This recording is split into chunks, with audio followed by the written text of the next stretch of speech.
क्या सच में यीशु मसीह क्रूस पर मरने के बाद सीधे स्वर्ग नहीं गए, बल्कि नरक के द्वार तक उतर गए थे? क्या उन्होंने वहां जाकर कैद आत्माओं को आजाद किया? और अगर हां, तो उस अंधकार में क्या हुआ था? ये कहानी है एक ऐसे रहस्य की जिसे सदियों से हार्रोइंग ऑफ हेल कहा जाता है, यानी नरक पर विजय। जब यीशु मसीह को क्रूस पर चढ़ाया गया, पूरी धरती कांप उठी, आकाश अंधकारमय हो गया और एक ऐसी खामोशी छा गई जैसे सृष्टि खुद शोक मना रही हो। यीशु ने अंतिम सांस लेते हुए कहा, हे पिता, मैं अपनी आत्मा तेरे हाथों में सौंपता हूं। और फिर सब कुछ शांत हो गया। लेकिन क्या वास्तव में सब खत्म हो गया था?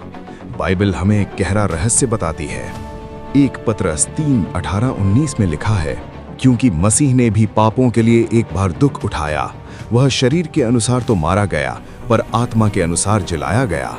उसी में जाकर उसने कैद में पड़ी आत्माओं को प्रचार किया। सोचिए, यीशु की देह कब्र में थी, लेकिन उनकी आत्मा सक्रिय थी।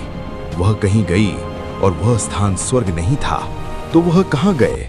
प्राचीन यहूदी समझ के अनुसार मृत्यु के बाद आत्माएं पाताल या शेऊल में जाती थीं, एक ऐसा स्थान जहां धर्मी और अधर्मी आत्माएं अलग अलग भागों में रहती थीं। लूका 16 में हम लाजर और धनवान की कहानी पढ़ते हैं, जहां एक ओर आराम का स्थान है और दूसरी ओर पीड़ा का। यही वो स्थान था जहां सदियों से परमेश्वर के लोग जैसे अब्राहम, दाऊद, मूसा प्रतीक्षा कर रहे थे। प्रतीक्षा किसकी? मसीहा की, उद्धार की। और अब वह क्षण आ चुका था जब यीशु ने क्रूस पर प्राण त्यागे। उनकी आत्मा पाताल के द्वार तक पहुंची। कल्पना कीजिए उस अंधकार की, उस भारी सन्नाटे की जहां आशा का कोई चिन्ह नहीं था। लेकिन अचानक एक प्रकाश प्रकट हुआ। वह प्रकाश था यीशु मसीह। नरक के द्वार जो सदियों से बंद थे, अब कांपने लगे। भजन संहिता 24:7 जैसे जीवित हो उठी। हे भाटकों, अपने सिर उठाओ कि महिमा का राजा प्रवेश करे। अंधकार में एक आवाज गूंजी, महिमा का राजा कौन है? और उत्तर आया, यहोवा जो बलवंत और पराक्रमी है। यीशु ने केवल मृत्यु को नहीं हराया था, वह अब पाताल के अधिकार को भी चुनौती दे रहे थे। वहां कैद आत्माएं जो सदियों से प्रतीक्षा कर रही थीं, अचानक उस प्रकाश को देखती हैं। क्या ये वही है? क्या ये वही प्रतिज्ञा किया हुआ मसीहा है?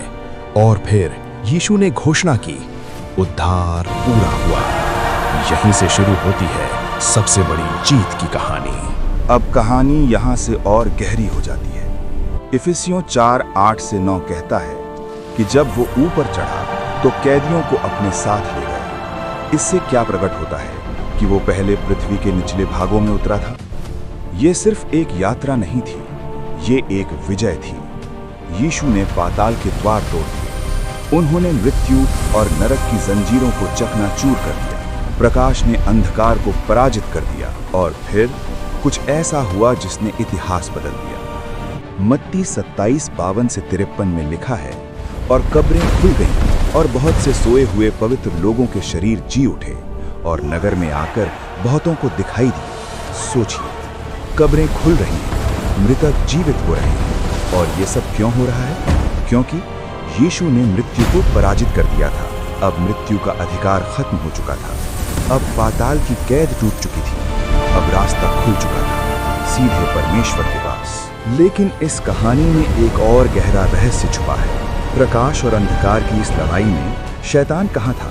कुलसियों 2:15 हमें बताता है, उसने प्रधानताओं और अधिकारियों को नंगा कर दिया और उनका खुला तमाशा बनाया और क्रूस के द्वारा उन पर जय जयकार की। यीशु ने सिर्फ पाप को नहीं हराया, उन्होंने हर उस शक्ति को पराजित किया जो मनुष्य को बंधन में रखती थी। शैतान जो सोच रहा था कि उसने जीत हासिल कर ली है, अब हार चुका था। क्रूस जो एक हार जैसा दिखता था, वास्तव में सबसे बड़ी जीत बन गया। और यही है हैरोइंग ऑफ हेल का रहस्य। ये कोई काल्पनिक कहानी नहीं, ये उस शक्ति का प्रमाण है जो मृत्यु से भी बड़ी है। ये उस प्रेम की कहानी है जो नरक के अंधकार में भी उतरने से नहीं डरता। यीशु ने सिर्फ पृथ्वी पर आकर हमें नहीं बचाया, उन्होंने हमारे लिए वहां तक भी जाने का निर्णय किया जहां कोई जाना नहीं चाहता। वो अंधकार में गए ताकि हमें प्रकाश मिला सके। वो मृत्यु में उतरे ताकि हमें जीवन दे सके। अब सवाल ये है कि अगर यीशु ने पाताल के द्वार तक जाकर कैद आत्माओं को आज़ाद किया, तो आज क्या कोई ऐसा बंधन है जो वो तोड़ नहीं सकते? क्या कोई ऐसा अंधकार है जहां उनका प्रकाश नहीं पहुंच सकता? क्या कोई ऐसा पाप है जिसे वे क्षमा नहीं कर सकते? शायद आज भी कोई अपने अंदर के अंधकार में कैद है। शायद कोई डर, पाप या निराशा में बंधा हुआ है। लेकिन याद रखिए, जिस यीशु ने पाताल के द्वार तोड़ दिए, वो आज भी जीवित है और वो आज भी वही करता है। जंजीरों को तोड़ता है, अंधकार को मिटाता है और कैदियों को आज़ाद करता है। तो आज आप कहाँ खड़े हैं? क्या आप उस प्रकाश को स्वीकार करेंगे या अभी भी अंधकार में रहना चाहेंगे? ये कहानी सिर्फ अतीत की नहीं, ये आज की सच्चाई है और शायद ये आपके जीवन की सबसे महत्वपूर्ण पुकार है। अगर इस कहानी ने आपके दिल को छुआ तो इस चैनल को सब्सक्राइब करें और इस वीडियो को शेयर करें ताकि और लोग भी परमेश्वर के वचन को सुन सकें।